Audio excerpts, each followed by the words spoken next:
आज जिस औरत को ठुकरा रहे हो ना, 2 दिन बाद उसी औरत से मिलने के लिए तरसोगे तुम। 2 दिन बाद मैं सारी उम्र के लिए तुमसे जान छुड़ाने पर शुक्र अदा करूंगा अल्मास।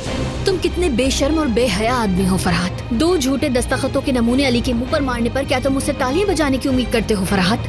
अगर अम्मी ने मुझे माफ नहीं किया तो मैं तुम्हें भी कभी माफ नहीं करूंगी। मैं कबूल नहीं करूंगी कि मेरी बेटी उस बेशर्म आदमी की बच्चे की माँ बने। मैं तुम्हें सिर्फ एक शर्त पे माफ करूंगी अलीना, तुम एबॉर्शन करवाओगी।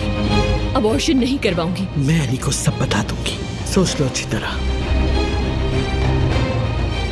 सिर्फ माफी मांगने के लिए आया हूँ मैं यहाँ पे। इंसान बनो और मेरे दरवाजे से चले जाओ।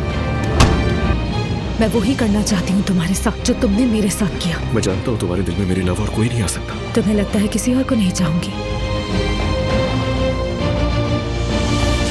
ये मोहब्बत बदुआ बन गई है